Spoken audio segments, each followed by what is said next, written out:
Welcome everybody to the Northern Nuclear Alliance Supply Chain Opportunities meeting today. It's a fantastic event. It's one of our biggest yet. I know we're working in the new normal online, but we've had the biggest number of people applying for this one. And additionally, we've just had loads of new members join us as well. So I'll welcome back our existing members and all the new members. Hopefully you see a real value from being part of the NNA. Essentially, it's just a group of like-minded individuals and companies who want to get together and want to collaborate and look for opportunities to try and work together. And the Supply Chain Opportunities event today is all part of that. Hopefully the larger tier 2 organizations or NSG and Sellafield will just share the projects they're working on, and hopefully it'll highlight opportunities that we could all start to work together and potentially win and bring more work in. So it's our 10-year anniversary as the Northern Nuclear Alliance. You may be aware of it. It did start out as the Nuclear Forum that's changed into the Northern Nuclear Alliance. So I think it's something to highlight today. But also this wouldn't be a nuclear event without having a safety share. It's also the 10-year anniversary of the tsunami that occurred and the Fukushima disaster, really. And I just thought I'd share a learning point that I've taken on board from the Fukushima disaster. It's really always identify the potential hazards that could occur and make sure you have a backup plan.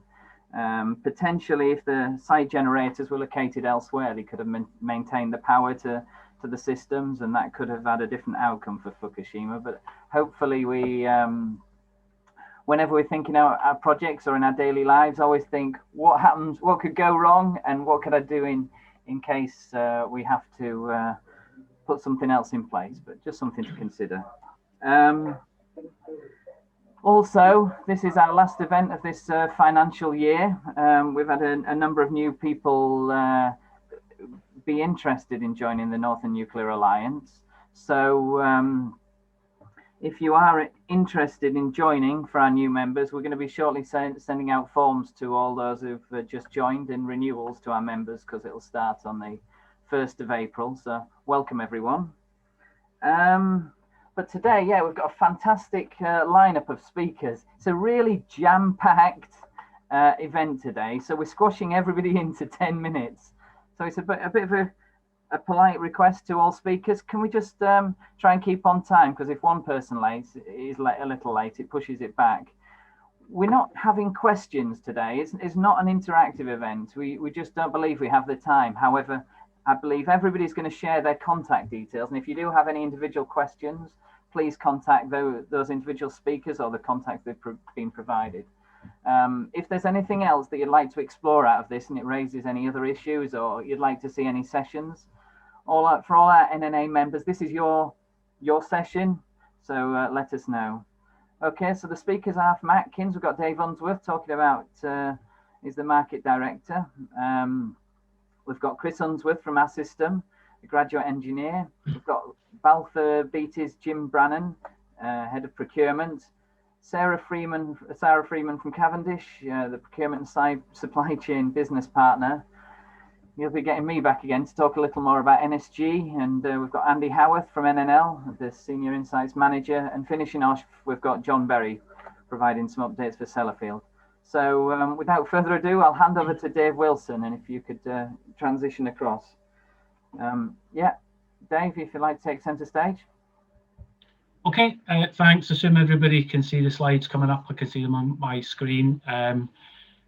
All very new this, but we'll crack on. I'm the Nuclear Fuel Cycle Market Director, part of the global Atkins nuclear business, actually SNC Lavalin Atkins now. So capability right across the globe from a nuclear point of view, but very much my business is focused around the Northwest. Couple of key facilities. We're based in Whitehaven, Rutherford House up at West Lakes there. We also have a office down at Chadwick House, and then supported by various people around the UK. Run through, if you skip on to the next slide, just a little bit about what we do. A lot of you'll know Atkins, been around a long time. All the traditional design engineering that you'd expect from Atkins, we still cover all those, the technical disciplines. More and more we move into a digital world where it's multidisciplinary, it's built on web-based tools and digital design. Particularly what we're doing in the Northwest, very much focused around decommissioning and moving into waste management. So we pick up projects from a concept point of view, sometimes through some of the frameworks we're working on. It's our ideas to address problems that clients have got. Raising those through value propositions, taking them through concept, through design, off-site manufacture and testing, acceptance testing. And we're now moved on to site works where we have installed facilities on the Sellafield site, commissioned on site and moving into operations. Various models we use there. A lot of work as you'd expect done in-house with Atkins, from kind of design stuff, concept stuff, right through to actual operations on site. But we have built up quite an extensive supply chain. Where we can, we're trying to take off-the-shelf technology and act as an integrator to pull that together to solve client problems, or modify it slightly to try and get it into use to deal with specific nuclear challenges that we have.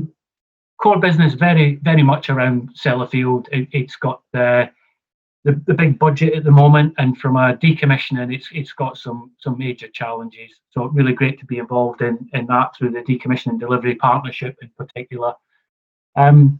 Having said that, we also do some work up at Dounreay. We do some work in the Defence Division. We support some of the existing operational Magnox and the decommissioning Magnox fleet, and also the operational EDF fleet. So we've got a broad range of capability to pull on. I think in particular in the North, though, it's more and more decommissioning end-to-end solutions. List of clients are there. What we've done in the last 5 years or so is build a capability around particularly that West Lakes office. So combined West Lakes and Chadwick House, around about 200 people, and that services Sellafield, the other suppliers, customers, as I've said, but all the way through to last year, we did a significant amount of work for CNL on the Canadian nuclear fleet around waste management and decommissioning, planning and strategy there. So if you skip on to the next slide, I think particular areas where we see our business developing, very much around products and technology. So we've got a little picture there, Spin Ionic, which is a process for removing activity from water. But we're on the constant lookout for technologies that will help us in decommissioning. Some of these we'll have as our own technologies, but equally more than happy to work with supply chain and specific companies that are developing their own technology. There's a robot arm there, which is Canova's, one of the suppliers that we work with, and we're looking to work with Sellafield to deploy robotics technology to deal with glove box operations going forward, obviously reducing a significant hazard to operators. We're working in a number of areas, and I'd sort of emphasise it's trying to take off-the-shelf technology where we can, modify that or integrate it into processes that will deal with specific problems. Another one I'd highlight, we've Sellafield have a challenge with a number of empty fuel skips, a very significant number. Working with Sellafield, we've developed processes for getting them out of some of the challenging pond facilities, put together robotics and laser equipment which will size reduce skips, basically flat pack them. That facility we're built from concept up, tested it, we've deployed it on Sellafield site now, and we're just about to go into full active operation of that facility. So use that as an example where we've done some concept stuff, but certainly relied on supply chain to provide the equipment, both the actual physical equipment, facilities to integrate it all, control systems, safety systems that go with it. So quite a significant amount of supply chain support there, and that continues through the operational phase of that one as well. So just move on to the next slide, I guess, where we are, how to get in touch with us. Split down into 3 joint ventures. So those of you that kick around the Sellafield market may come across IDS, ADAPT, or TDA. Each of those have framework managers. Ian Wilson is the framework manager for IDS. That's a joint venture where we work closely with Northwest Projects, West Lakes Engineering, and Altrad to deliver decommissioning solutions. ADAPT is Atkins along with Doosan and Orano, and TDA, the Decommissioning Alliance, is ourselves, Atkins, with Westinghouse and Jacobs. So broad range of partners we've got there, and 3 main joint ventures that we operate through Sellafield. We have other direct award stuff as well, but those are the 3 main areas we operate through Sellafield and decommissioning. So any particular interest from supply chain on any of those, the points of contact are up there, and for more generic issues, my email address is up there. So project manager by trade really, so I've got you slightly ahead of schedule, and I will pass on there to Chris Unsworth. Thanks, Dave. That was brilliant. So, hi everyone. So, my name is Chris Unsworth, and I'm a graduate engineer within Assystem. So, I firstly just wanted to say, so it's a great and it's a real pleasure for me to be here today at this online session, and to be here representing Assystem. So, to begin with, I just thought I'd touch on firstly, well, who are Assystem and what is it exactly that we do? So, we're the 2nd largest nuclear engineering company in the world, with over 6,000 employees. And we truly are a global company. So we operate in countries all over the world. So that's from the UK to France, Uzbekistan, Saudi Arabia, Turkey, and Finland. And that's just to name a few. So I think, well, so what do we actually do? So I think the statement on the left-hand side of this slide, sorry, in the red text box, really well sums up what we do. So we assist governments, owners, contractors, and original equipment manufacturers to develop, deliver, and operate critical and complex infrastructure. So we don't just work in the nuclear sector, but also in healthcare, life sciences, transportation, and defence. However, sort of nuclear is our biggest sector. So, and if we look back and consider figures as of the 30th of June last year, so nuclear accounted for 61% of our turnover. So what are the different services we offer? So this is shown here in the center of the slide. So we do offer a range of services, with our key strengths being in project management and engineering. And then that is really underpinned by our capability in safety and security, which is obviously something very important within the nuclear industry. And then sort of lastly, so a really important and really growing area for us is within digital and data, which is really empowering us as a business. So within the nuclear industry, we have over 50 years of experience, and we collaborate with owners and developers of nuclear programs across the entire nuclear life cycle. So that's from being involved with nuclear new builds to decommissioning and waste management. So if we look at Assystem in the UK, so we've managed to build an impressive track record of successful projects for major operators within the nuclear industry, such as Sellafield, Rolls-Royce, and EDF. And we have expertise in remote handling, stress engineering, building information modeling, and digital asset engineering, just to give you a few examples. Monica, could you go to the next slide, please? So now going on to think about, well, what are the future opportunities for Assystem?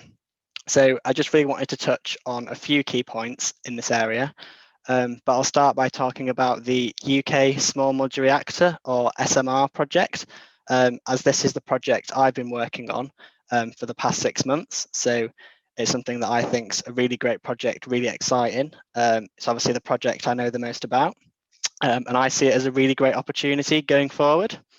So just a bit of background on what the project is and what it's aiming to do. So the project is comprised of a consortium of partners, of which Assystem is a member, and the consortium is being led by Rolls-Royce. So the goal of the SMR is to do something different compared to large nuclear and overcome some of the problems with that. So such as the financing, the costs, and the long construction timescales. So the heart of the concept, it's kind of given in the name, is having a modular approach and being able to build multiple of these SMRs. So taking this approach means that the components for each SMR can be built within a factory, helping to reduce costs.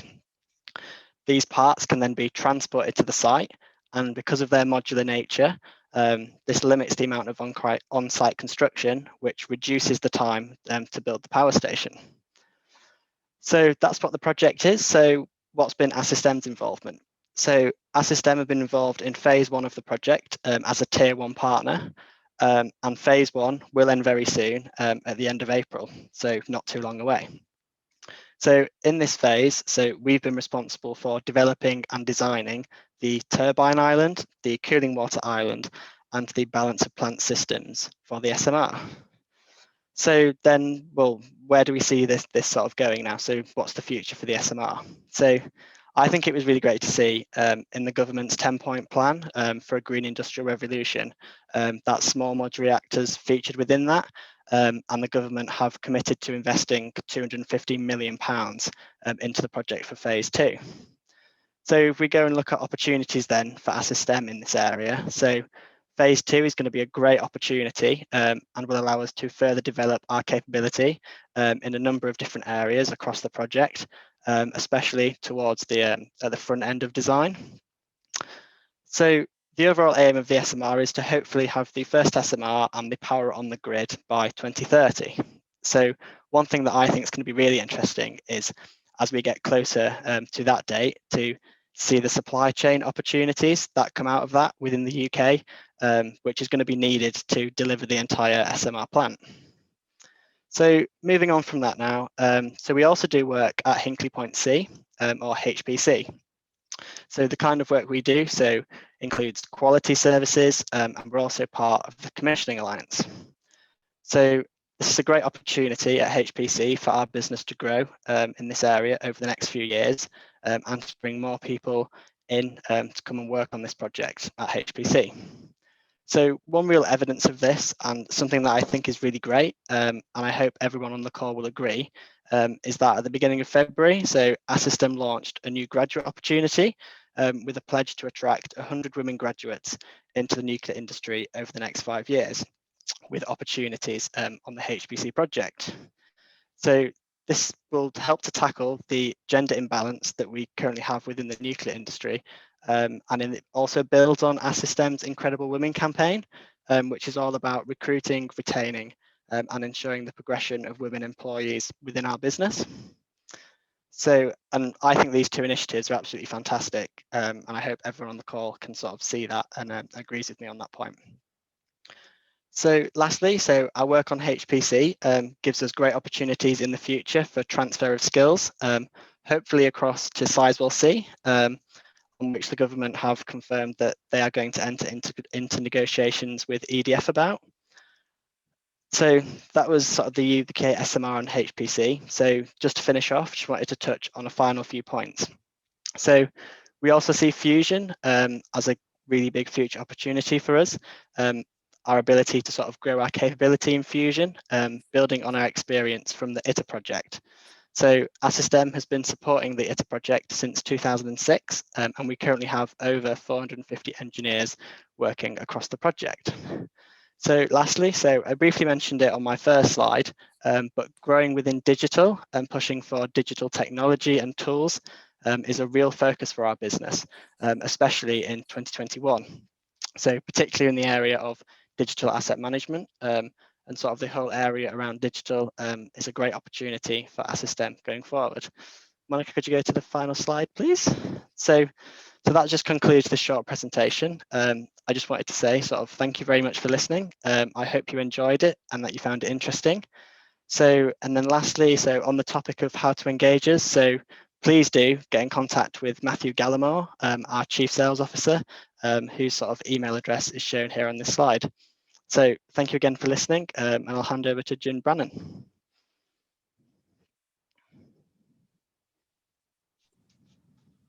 Thanks, Christopher. Good morning, everyone. My name is Jim Brannan. I'm the Head of Procurement for Balfour Beatty Kilpatrick and Balfour Beatty Regional Scotland. I also have a role within the Balfour Beatty Group, which I'll just touch on briefly. Next slide, please, Monica. So first of all, Balfour Beatty Kilpatrick. Balfour Beatty Kilpatrick is the M&E of the mechanical and electrical offering from the Balfour Beatty Group. We've 400 staff, we've 80 apprentices and 1,100 operatives. We work across aviation, building, civils, defence and energy. Got 100 years experience in that business, and we pride ourselves in being it from a safety point of view as being a lead in the construction industry in terms of safety. Where does BBK sit within the Balfour Beatty Group? Balfour Beatty division is UKCS, which is the UK Construction Services. It's a 2.2 billion industry in the UK. We just issued the results last week or the week before, where we had revenues of just over 8.5 billion. So we work not only in the UK, but across in the US and Hong Kong. We have an order book of 16.4 billion forward order book, which looks really attractive. And I'll touch on some of those projects later on the slides. Next slide, please, Monica. So where are we expert in? I won't go into all the detail, but we have full capability in mechanical, process pipework, electrical and instrumentation and prefabrication. We do prefabricated pipework systems, service module and high integrity HVAC. We have a manufacturing capability down in Liverpool in Bromborough, where we service and will service the new nuclear build for our HVAC ductwork modules. We are very proud of that facility. We're investing a lot of money in it. We have the contracts for the HVAC down in Hinkley Point, and we are hopeful that we will grow that business significantly over the coming next 3 to 5 years. Next slide, please, Monica.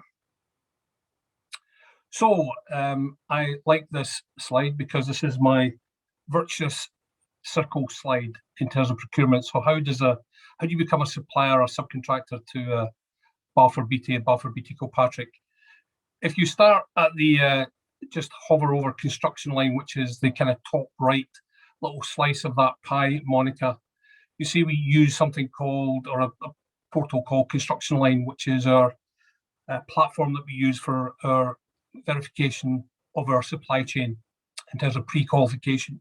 So everything's done to a standard in terms of what we're looking for from a subcontractor point of view or a material supplier. So to be a subcontractor to Balfour Beatty Kilpatrick or Balfour Beatty Group, you need to be at gold level, which is Construction Line level 3 on the Construction Line portal. Construction Line moving around that clockwise gives us a real insight into our supply chain, and the supply chain we use all kinds of clever analytical tools to look at how that supply chain is positioned to support us going forward in all of our projects.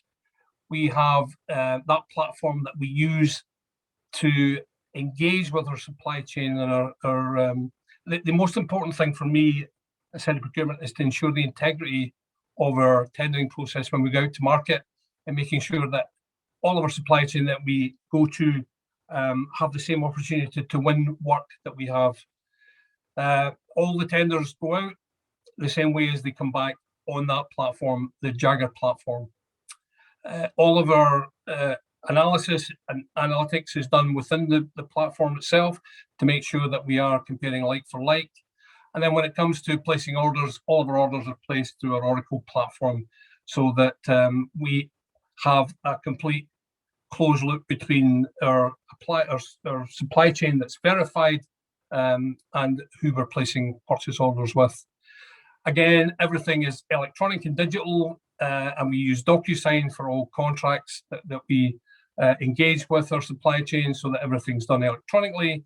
And then finally, we within that same Jagger platform, we manage all of our supply chain performance-wise on a month-to-month basis on how they're performing, should they be successful in the project on site. That again just feeds back into our whole process, whereby if you are engaged with Balfour Beatty across the UK, we have visibility of that supply chain in every project that they're working, and that allows us to build a picture and a profile of that supplier or subcontractor on how they perform, depending on the level of work they have, and particularly sometimes the geography of where they're working. The most important thing to us in the supply chain is that we pay our subcontractors and our supply chain partners on time. We as Balfour Beatty have signed up to the prompt payment code, and we get measured by the government on that every quarter, and we have to supply lots of data as to how we pay our supply chain. Payment of material suppliers is done using a TradeX online payment system. So again, everything's done as much as we can digitally, and it's all transparent to maintain the integrity of the whole system. So what we need to make sure is that we're paying our suppliers on time, our subcontractors on time, and we're proud to say that we've signed up to the prompt payment code, and we do pay all of our suppliers within, it's 91% currently sitting at within 60 days, but our average days to pay is 40 days, and we're trying to improve that as we go along. So that's my virtuous circle. Moving on to the next. These are the main targets that in 2021 that Balfour Beatty Patrick and Balfour Beatty are involved in. Everything from top left through waste to energy opportunities. We're big in hospitals, and with the commitment that the UK government has in building new super hospitals, we are very much involved in that. We've got opportunities in the defence sector, in the energy sector, and clearly Hinkley Point C is a major project for us. We're in a number of universities across the whole of the UK, from Edinburgh to Glasgow to Manchester and Exeter. So we're all across the UK. We've got clearly that order book that I touched on, the 16.2 billion. We've got major projects like High Speed 2 coming on stream as well. So we have got a huge need for a real robust supply chain going forward. And we believe that we've got, in terms of the way that we support the supply chain to get onto these digital platforms, and also to drive, and one of the big drivers is going to be how we reduce our carbon footprint going forward to meet some really ambitious targets of 2030, how we hopefully can get them engaged in things like circular economy, and the need to use circular economy is one of the things that we're pushing through our engagement with the supply chain school, sustainability school, which if you become a supplier or subcontractor to Balfour Beatty, you get free access to all the learning material and tools that we can provide online that will help suppliers and subcontractors to kind of meet what we're looking for as our objectives. And I think that takes me probably 2 minutes ahead. One final slide is, here is the profile of our supply chain spend over the last 3 years, just as Balfour Beatty Patrick, significantly increasing year on year. Subcontract from 26.1 million up to 86 million in 2020. A lot of that was moving from an internal supply to an external supply through using subcontract more. And then our suppliers, which is material supply, going from 16 to 29 million, just the way that we've grown the business. So we spend as Balfour Beatty Patrick a significant amount of money in the supply chain locally. And again, we target SMEs in particular to try and grow them. So that is where we are kind of focused. That's what we look to do, and that's how we look to engage with our supply chain. And that is me 1 minute ahead. So there you go. I will hand over to Sara.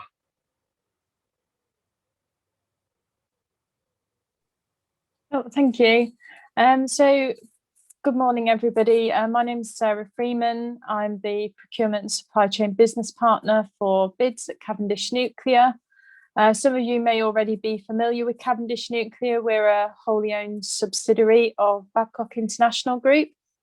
So Babcock itself has a workforce of over 35,000 engineering services professionals, and Babcock is split into 4 divisions: marine, aviation, land, and nuclear. So in the nuclear division, as Cavendish Nuclear, we take a leading role in all civil nuclear. So that's from new build to operational support, right through to decommissioning. And our key clients include Sellafield, Magnox, Doomray, EDF, and the Ministry of Defence. So in regards to core strengths, so Cavendish Nuclear, we have over 40 years experience as a nuclear site licence holder and working in highly regulated environments. Within our division, we have access to about 5,000 nuclear trained specialists, and we have experience of some very complex nuclear engineering, including being a lead partner at Dounreay, one of the most complex nuclear site closures in Europe. We're also, as part of the MEH Alliance, supporting the construction of the UK's first new build power station in decades.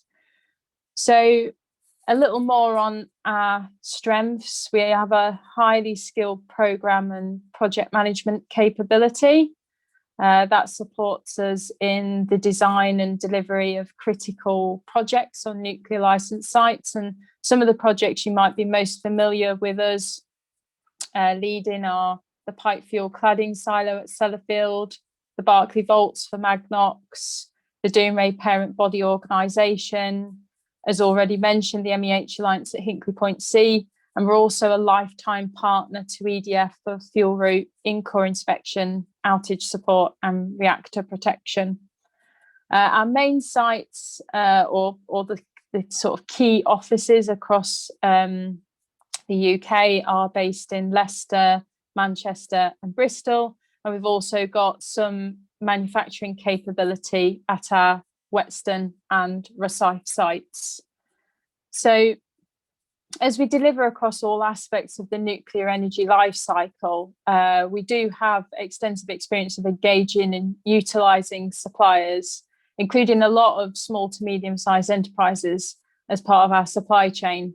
And one of the things we recognise is the importance and contribution of our suppliers in helping us to develop innovative solutions and also long-term skills for the industry. And over 60% of our approved supply chain are small to medium-sized enterprises. If we move on to the next slide,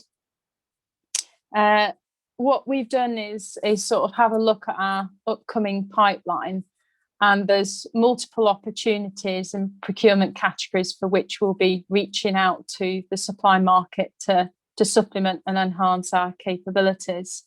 So I've sort of split these into two areas. So looking at the consultancy and specialist support.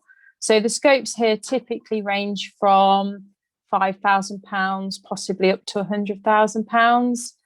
And specifically in consultancy, we've been growing our team, and the key opportunities where we see we could use our supply chain, although this isn't an exhaustive list, but the key areas at the moment are seen to be human factors, safety case, radiological protection, decommissioning planning, characterization planning, process engineering throughput and reliability modelling, and HVAC.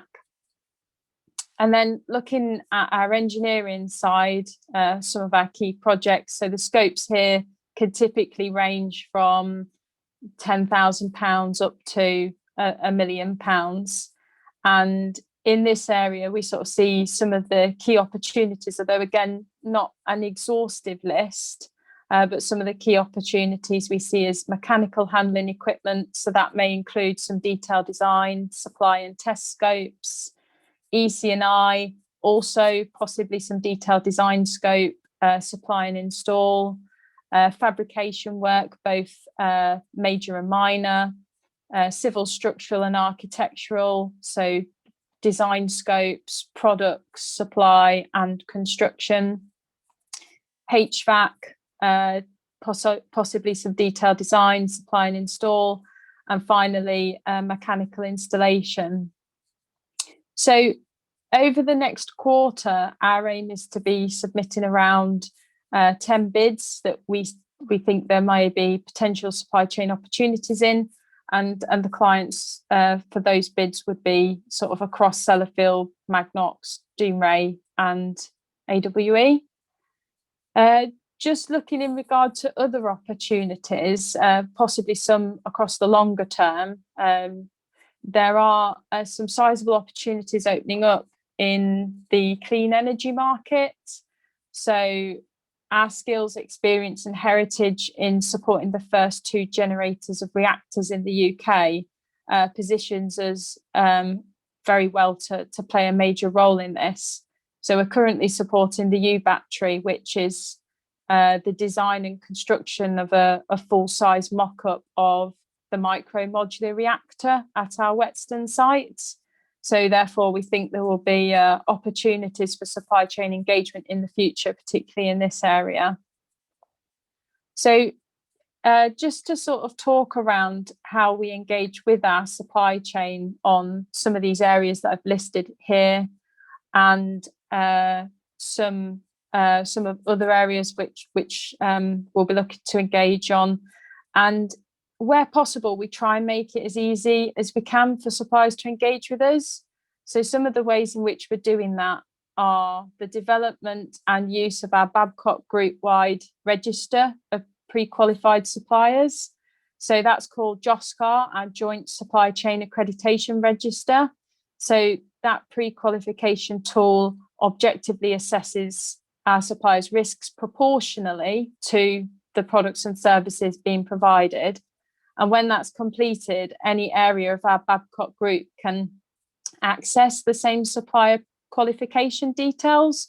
So across the group, it's really useful that information can be shared and reused and doesn't involve multiple pre-qualifications. Also for bids where we closely collaborate with our suppliers, we give access to our suppliers to our SharePoint system for ease of sharing files and updates and really trying to bring transparency to the bidding process and work as collaboratively as possible.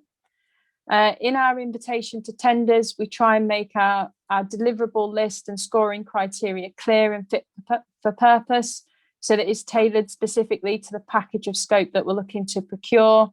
And then we make sure that the responses are cross-functionally assessed, so that can support that review of the proposals and feedback and clarifications with our suppliers.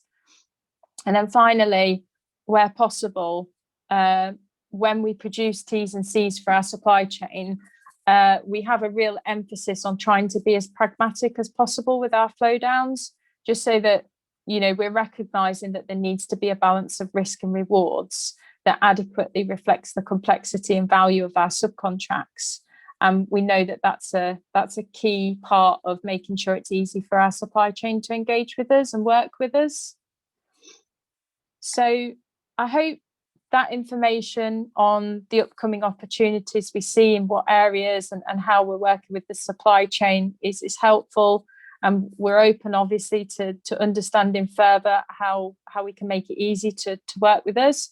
As part of that, I've got some key points of contact up here for you. So the first of these is Mark Toynton. So he's our head of procurement, clean energy and specialist services.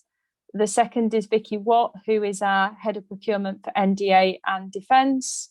And then finally, I provided my own contact details as the procurement representative who's embedded within our business winning function at Cavendish Nuclear. So I hope that was helpful, and I will pass back to James Rudd now.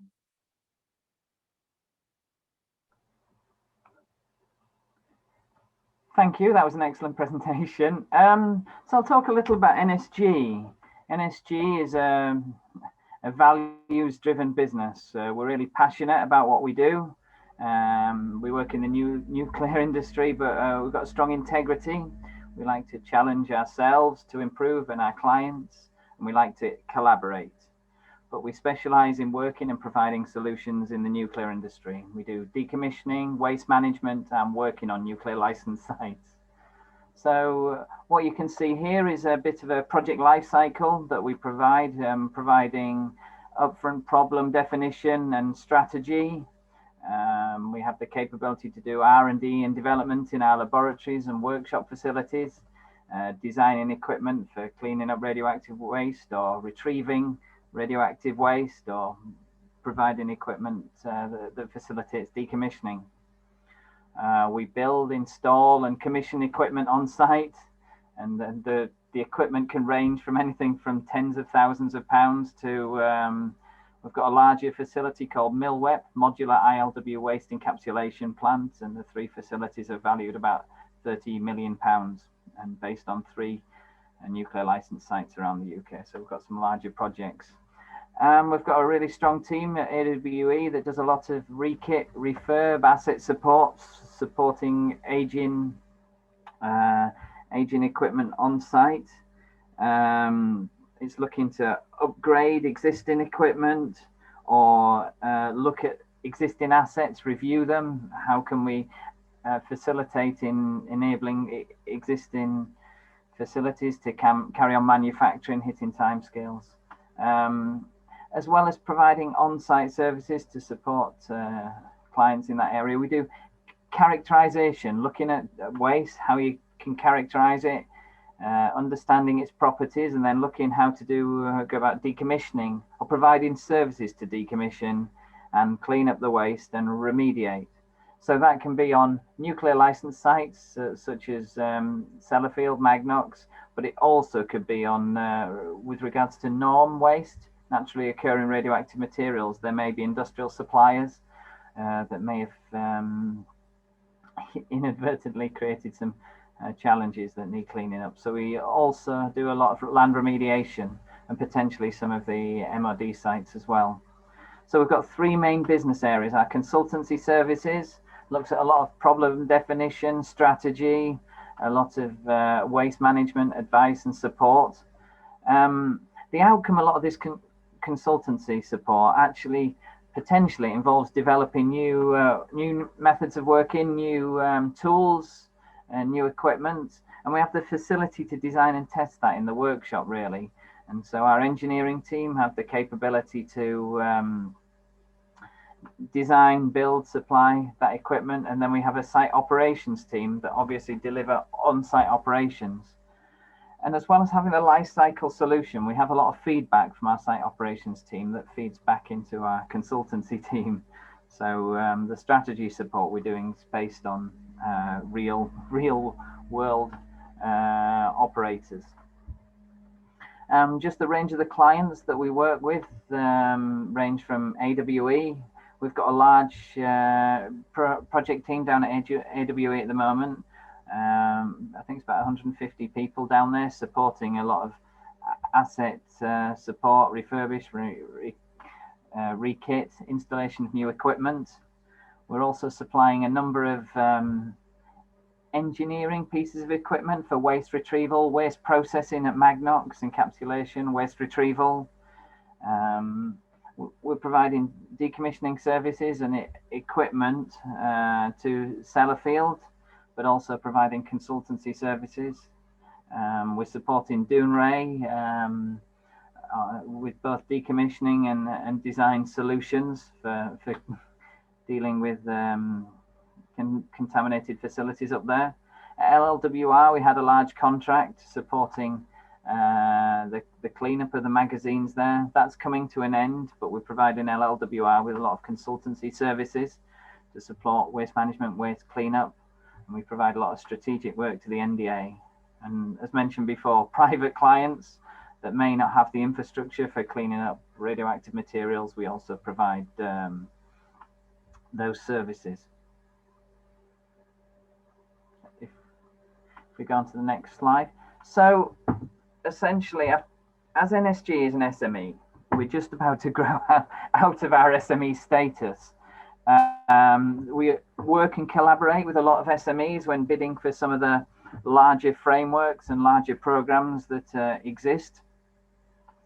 And so there is opportunity to engage with the supply chain, to look to work together for those larger work packages that are coming out from Magnox, from Dounreay, from LLWR.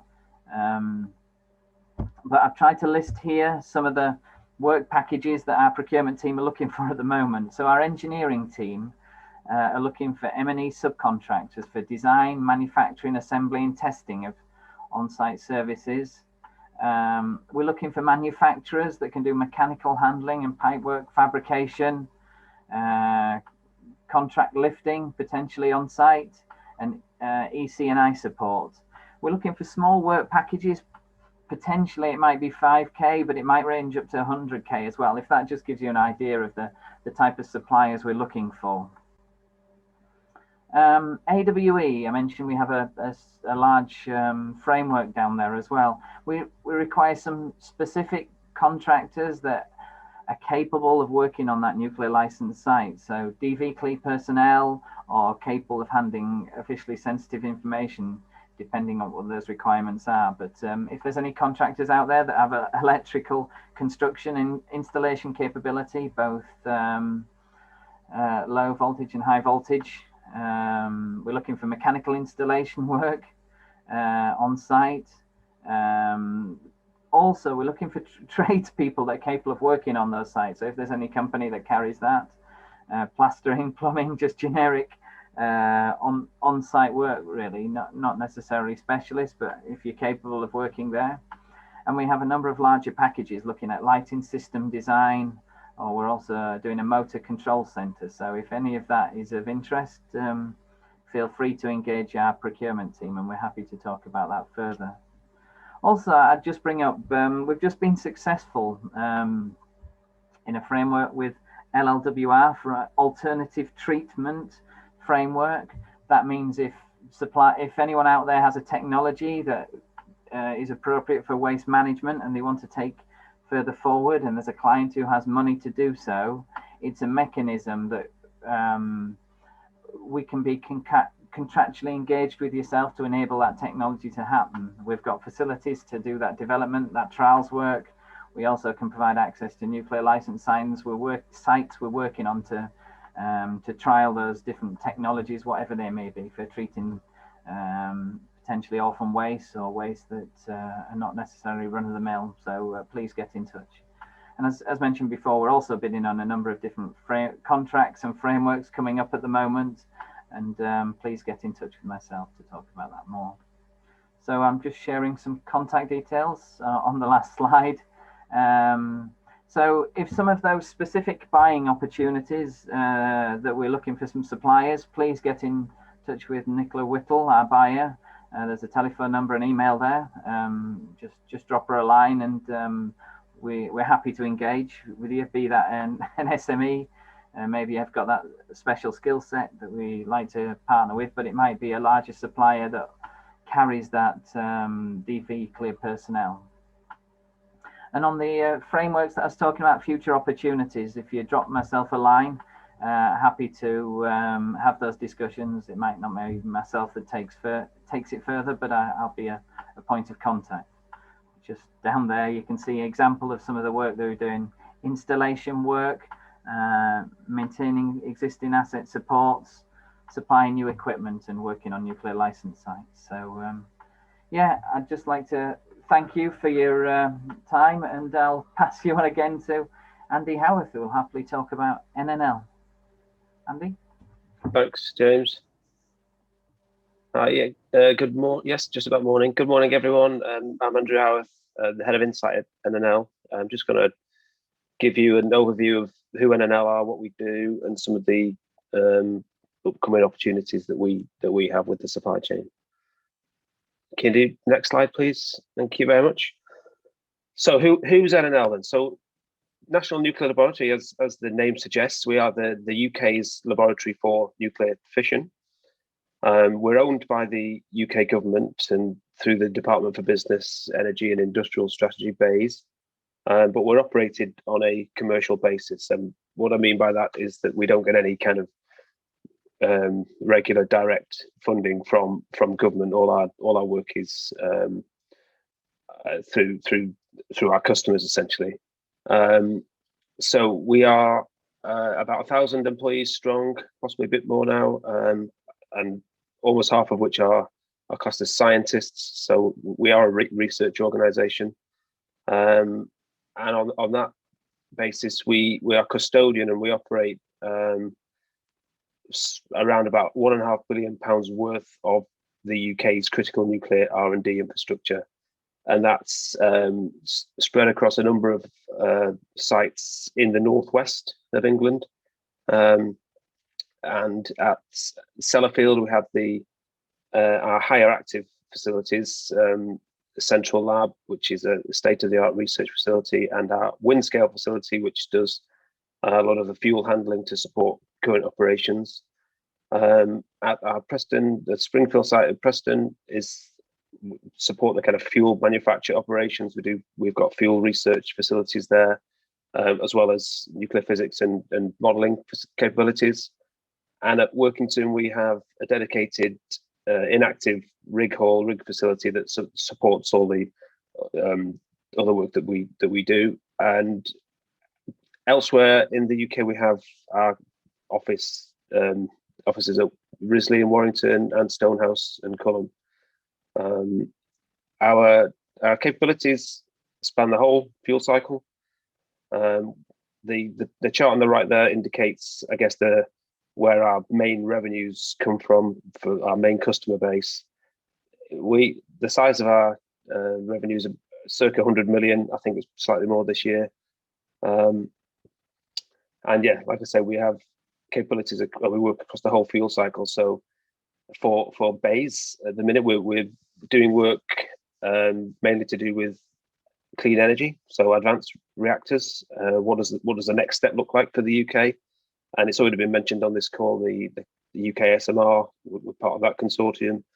The Advanced Modular Reactor program that government's looking at, we've been involved with U Battery and Westinghouse in that competition. And also we've been leading the Advanced Fuel Cycle program, which is circa £40 million it was over this current spending round, of which NNL led that, but very much in collaboration with the supply chain. So I don't know the exact figures, but a large proportion of that funding was delivered by subcontractors. So it was a real kind of collaborative effort to deliver that program.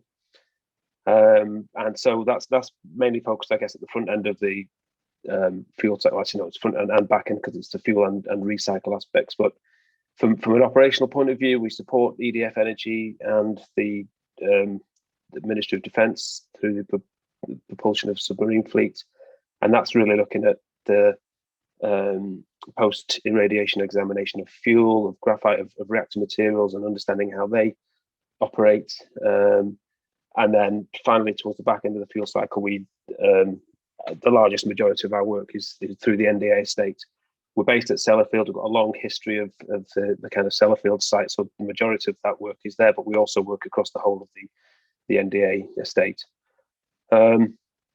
So we operate on a commercial basis, but any profit, if for want of a better description, we earn, we're allowed to reinvest that in developing our own capabilities and internal kind of science and technology programs that are intended to, I guess, help the UK.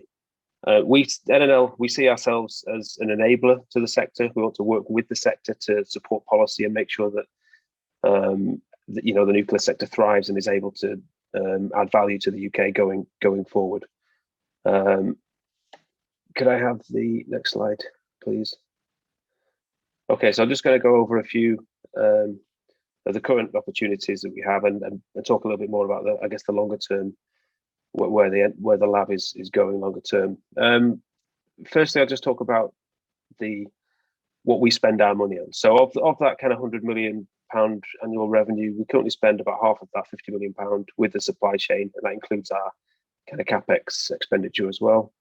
And of that, about a quarter is with small and medium enterprises. The pie chart on this slide really just is there to highlight that the vast majority of the work that we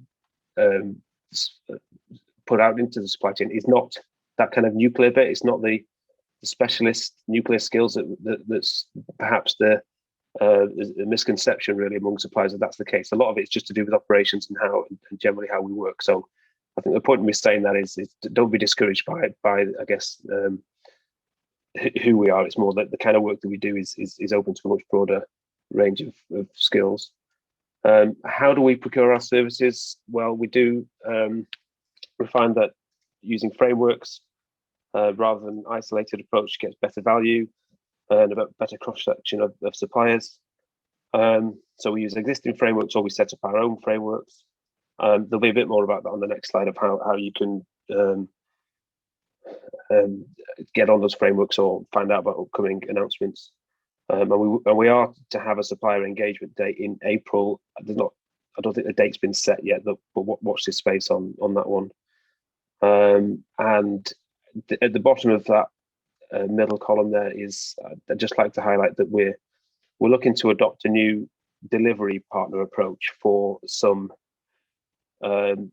potential major investment we've got coming in the next year on our kind of refurbishing our world-class facilities. The specifics haven't been agreed yet. We're still working through with government exactly what the size and size of that is and what it should be spent on. But we are expecting that to be about £8 million of projects in the next financial year, and that needs to be done at a kind of accelerated pace. So we're looking into this delivery partner approach whereby the partners take on a lot of the kind of projects on behalf of NNL, with NNL acting as an intelligent client, if you like. So again, perhaps next month, I think we'll know a bit more about what that looks like. So apologies for being a little bit vague at this point, but I think that's something that's on the horizon that we would anticipate putting out to the supply chain. And in the final column on the right there is just, so this is taken from the website, that the link is which is at the top there. And I'm not going to go through all of these individually, but just to say that that's I guess the portal by which you can see what the current opportunities are for NNL. They are above and over and above what I just described there in terms of the refurbishment of our facilities. So yeah, that's a list of the kind of projects that we've got going forward. Could I have the next slide, please? Yeah, ways you can engage with us. So I think it's worth noting that NNL is a contracting authority, being that we're kind of a public body, and as such we have certain rules to follow when we contract work, and they're the public contract regulations as noted above there. And it does mean that obviously we're very open and transparent with everything that we do, and there's we have to use ODU for projects above a certain limit. So we use our main e-procurement vehicle is this complete tender management process, which indicates pretty much everything that we've got going forward. And from that, you also see contracts from others across the NDA state, so Sellafield, Magnox, Doomray, etc. It's all on there. And we also, outside of that, we use the dynamic purchasing systems. It's LLWR one that's mentioned there, and that gives people opportunities to engage with us outside of those frameworks. And then finally, at the bottom there is the London University's Purchasing Consortium and the Crown Commercial Services, whose frameworks we use regularly. And in terms of contacts, I think, so I've listed there our head of procurement, Janet Albin. Janet is very happy to take any questions related to how we procure our services and what the opportunities are coming up. But it's possibly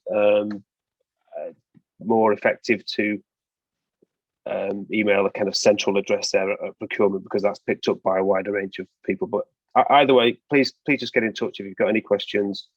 There's more details on the website at the link that was on the previous page, which gives more of a description of these frameworks and the opportunities.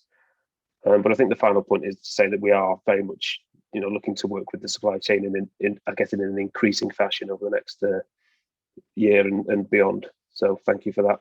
And I think I am going to pass on to John now.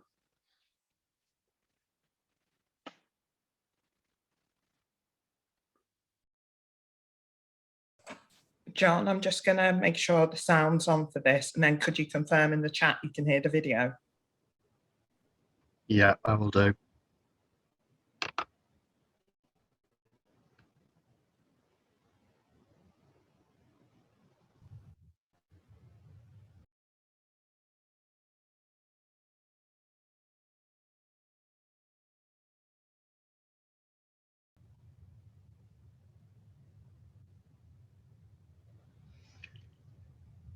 all the other speakers this morning have really stuck to the timescales in 10 minutes, so I'm going to do my very best to do the same. So I thought the video was a good start for people who are new to Sellafield. James said at the beginning of the call that there are some new members, etc. So hopefully that gives you a good overview. Sellafield's always keen to sort of engage with new suppliers who can help us do things faster, safer, or with added value. So I'm going to skip over some opportunities that we've got this morning, or this afternoon, even now, and just tell you where we're up to with some of these. Some you'll be familiar, most you will hopefully be familiar with. So PICS, Procurement of Information Communication Technology Systems. So this is being done through Crown Commercial Service. So at the moment we've got one incumbent, we've got one contract for this, and we're moving to 10 lots on each contract. I am going to give you a list of those, because on some of these there are certainly opportunities for some subcontracts in the future. So they're all at different stages of the 10 lots. Some have been booked up together. They are all at different stages of procurement, but you'll be able to find more information on that on the procurement plan scheduled on the website. So the lots are service desk and end user support, asset management, infrastructure, application management systems, network services, pagers, radios, mobiles, site network services, ecosystem hosted applications and infrastructure, and there is an 11th one. I don't know why there's no 11th one, but there's one around managed print. Maybe it's just me that can't count, but anyway, that's the ones that we've got going on. Be familiar that this is the civil, mechanical and electrical engineering replacement for operation site works, valued at 200 to 250 million. So where are we up to with this? The issue of the ITT, excuse me, the issue of the ITT is expected on the 4th of May. Deadline for submission, excuse me one moment. I'm going to just quiet.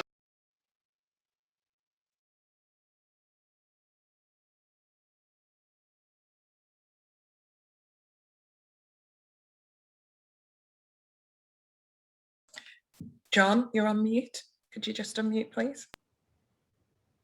Sorry, my computer takes a while to catch up there.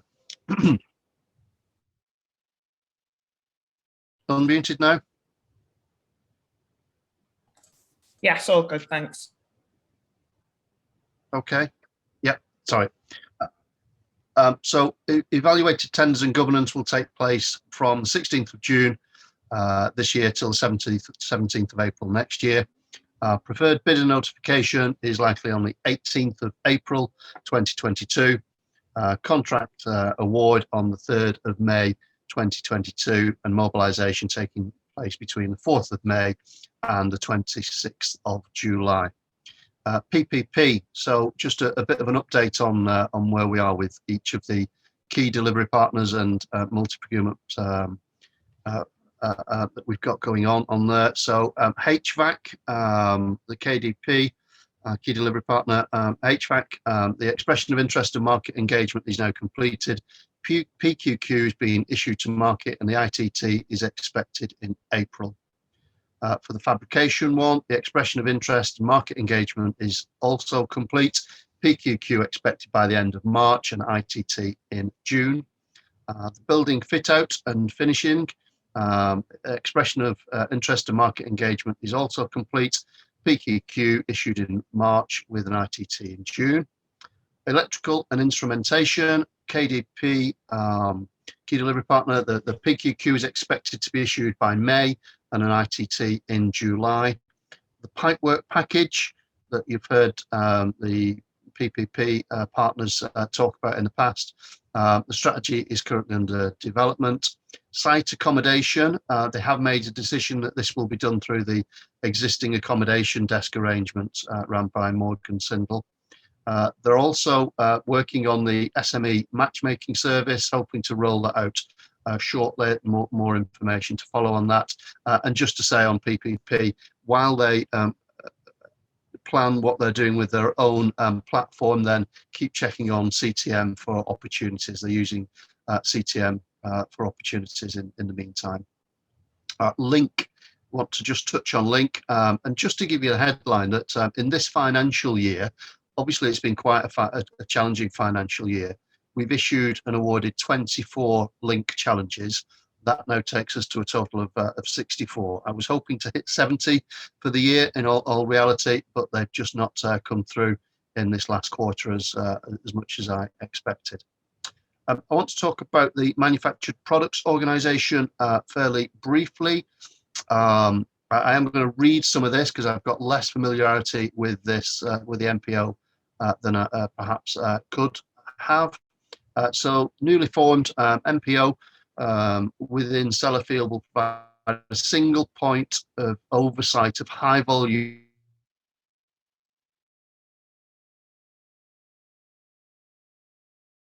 skills and capabilities and opportunities to work with suppliers, industry experts and leaders, and overall to ensure a predictable and stable supply of quality products to time and cost. The MPO has a role in providing longer-term visibility of overall manufacturing demand to enable longer-term relationships, capability development and investment decisions with more certainty. Finally, I wanted to touch on SCP. The construction work on our 6-step continuity project is continuing, and last week we poured the concrete to create the facility's drains tank area. The drains tanks are at the lowest part of the SCP build.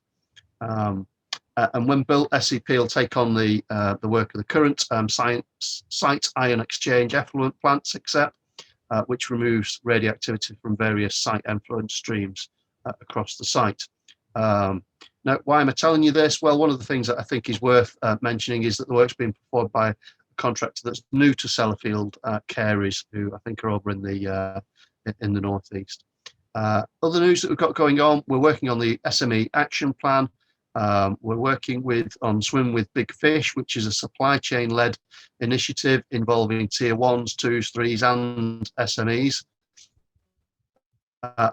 And the aim of the Swim with the Big Fish is to exist to develop fair and sustainable contracts and frameworks within the Sellafield supply chain for local suppliers to encourage investment for sustainable social impact.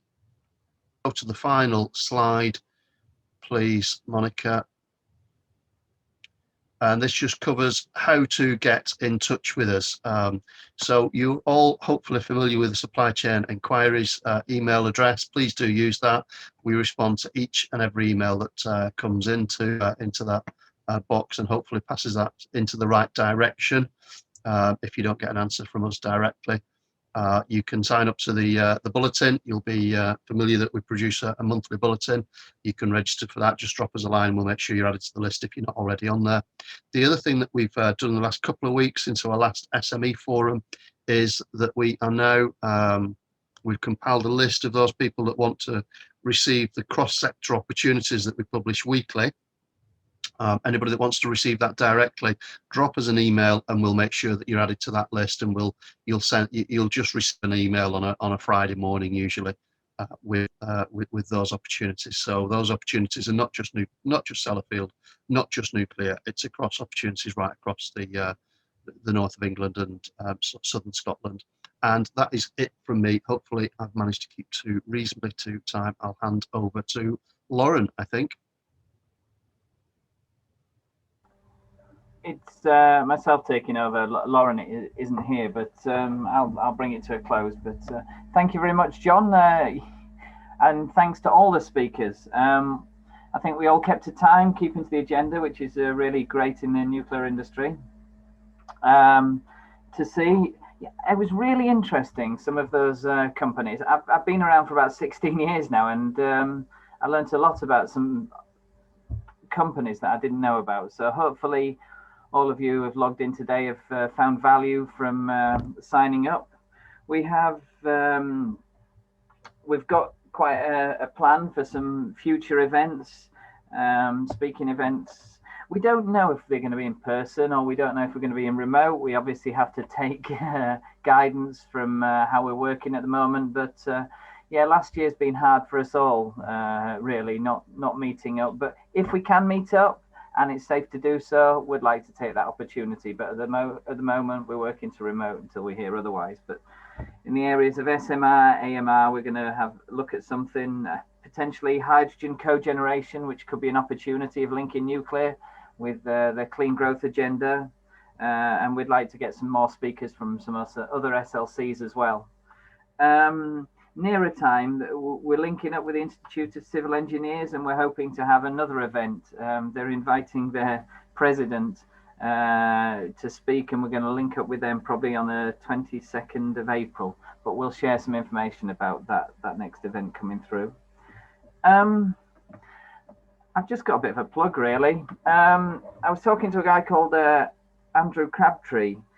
He's a volunteer, really, and he's just set up on a website on his own called www.getintonuclear.com. Essentially, he's offering the opportunity for individuals to get into nuclear if they don't know anything about how to do so. So there's some guidance, some support directions. It's not a recruitment agency, but you might have some friends, some relatives. It's all about inclusivity. You may not. I type of fell into the industry more by luck than planning, really. But you may know somebody that's interested. We've talked about some large projects and programs that we're all working on. So if you wish to share that, it's www.getintonuclear.com. Yeah, feel free to share that website, and I know Andrew's got some plans for developing that, and we're happy to continue to share that as well, really, with our remit of helping everybody. Yeah, I'd just like to sum up and say thank you to the speakers, keeping to time. That was excellent, really interesting. Thank you to Monica for keeping us on board and everything working as ever. She does a lot of work in the background, so that's really appreciated. And I'll bring it to a close. I know it's been a bit presentation, talking at you today. We were just trying to keep it succinct. Next time we maybe have a more engaged event and see if we can do it in person. But I'd like to bring it to a close now and just thank you all for coming, and we'll be sending out some forms for joining in the NNA for the next financial year. So